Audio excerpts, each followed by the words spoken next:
Bismillahirrahmanirrahim. Assalamu alaikum. I am Amin Kumar and you are watching Dark Light. Islam teaches us that the destiny of everything is predefined. It's mentioned in the Holy Quran. Verily, we have created all things with Qadr. It's mentioned in the Holy Quran at another place. Certainly, there is no hidden thing which is not in a clear book. What are we going to do in our future has been put on record even before the creation of universe. Whether a person would get to the higher ranks in education, wealth, spirituality, or any other field, or he would just waste his time and his life would go in vain. Whatever human does has already been put on record. Even before the creation, the complete life sketch of everything has been put on record. Even before his birth and even before the creation of space and time. A number of questions arise in our minds when we think about such teachings of Islam. Non-believers would ask, if the destiny is predefined, then why would Allah punish us for anything we do? We are not responsible for our deeds, as it is predefined. Some believers of low-level faith find themselves in dilemma, as Allah says in the Holy Quran, that we have created humans with a free will. But the destiny is predefined, and we are totally bound to it.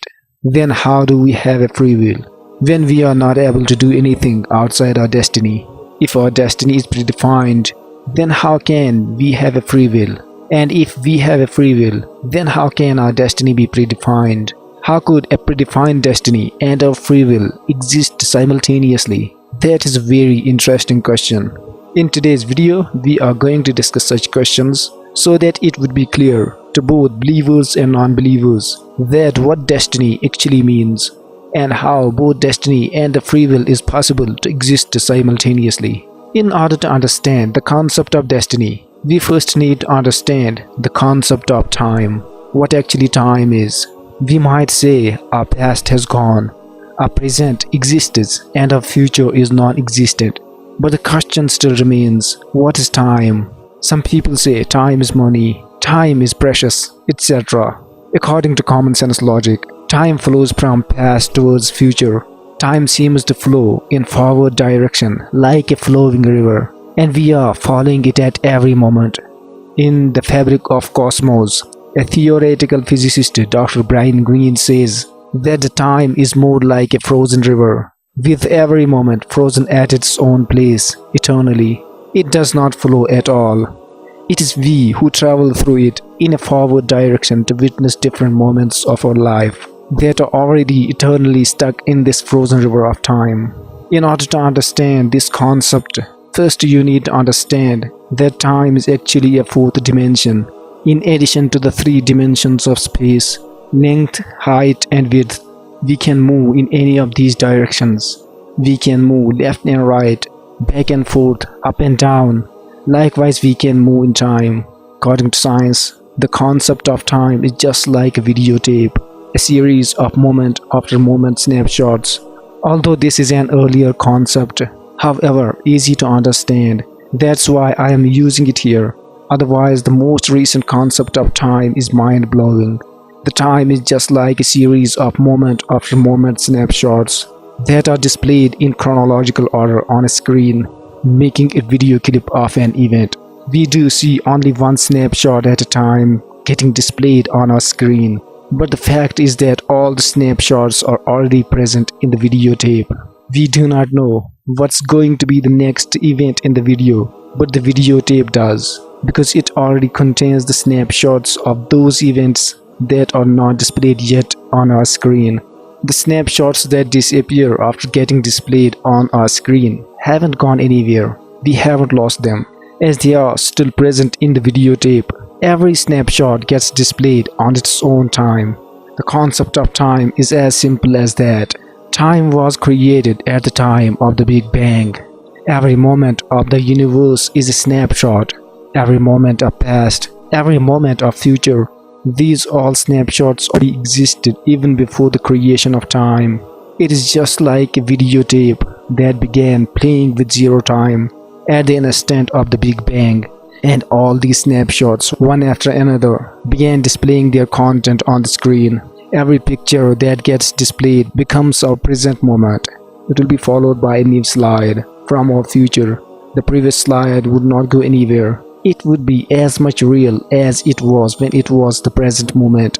These slides will follow one another until that slide gets displayed, which is termed by Islam as Qiyamah. Maybe the laws and equations of physics would change after that event. Now the question arises, if the time is just a dimension and every moment is equally as much real as our present moment, then why don't we have a list of all the moments of the past and future of our universe? And why can't we get access to any moment other than our present? Can we exchange the present era with the age of dinosaurs? Can we exchange our present era with the age of Maddie and Jesus? Can we manipulate the chronology of the videotape of a universe and play it in our own way? A novel that has been named as Slaughterhouse-Five mentions a planet named as Trefalomador. The inhabitants of the planet are called Trefalomadorians. These creatures live outside the boundary of the fourth dimension, that's time. They do live in the fifth dimension. Therefore, they are able to get access to any time in the past and future of the universe. Time to them is exactly like what length is to us. We do live outside the three special dimensions. That is why we are able to visit any place wherever we wish. But we are sort of embedded and stuck in the fourth dimension. That is time. We cannot travel from one time to another unless we get rid of the fourth dimension. In order to do that, we need to step outside the fourth dimension and move into the fifth dimension. Once we step into the fifth dimension, the time for us would be pretty much similar to that of Trefalomadorians. Every moment of present, past and future would be equally accessible for us as our present moment is. Once you enter the fifth dimension, you can choose any year, any day, any moment to make it your present moment. This concept of time has been used and visualized in the Oscar-winning Hollywood movie Interstellar. Once you step into the fifth dimension, you would be totally free of any bounds of time. Science tells us that time was created with the event of the Big Bang. What was before that? Science failed to answer it till today. But Islam introduces us to Allah, who always existed and will exist forever. The three dimensions and time were created with the event of the Big Bang, but Allah existed even before that eternally. That proves the argument that Allah exists outside the three special dimensions and the fourth dimension, that's time. You may now say that Allah exists in the fifth dimension, but we Muslims believe that we cannot imagine anything regarding Allah with our limited brain. Whatever we imagine cannot be a God, because the existence of Allah is beyond our limited imagination. Though we can perceive His glory through the signs He has provided for us in the universe, therefore we cannot say Allah exists in fifth dimension or 10th dimension, etc. His existence is beyond all dimensions, so the time cannot be a boundary for Allah. Allah is not bound by time. In other words, you can say that time is just a creation of Allah. All the moments of our past, present and future, all the moments of the life of this universe are always inside of Allah. We do not know what would happen in the next century, but Almighty Allah does. We do not know what are we going to do tomorrow, but Almighty Allah does. Tomorrow we are going to do some activity according to our own will, but Almighty Allah knows it already because He exists outside all bounds of time and other dimensions. Therefore, the moments of our past, present and future are always in the sight of Allah. This proves that Allah has given us free will to do whatever we want, but the time runs for us and not for Him. Time is a boundary for us and not for Him.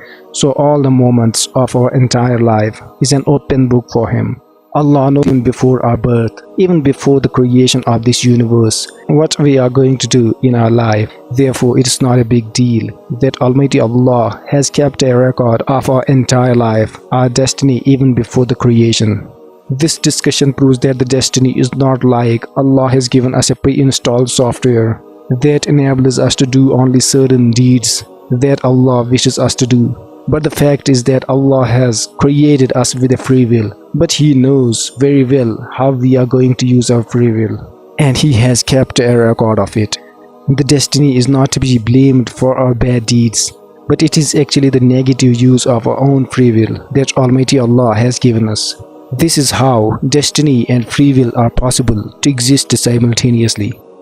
That is all for today. I hope you enjoyed this video. Subscribe our channel in order to get more videos like that. Wassalam.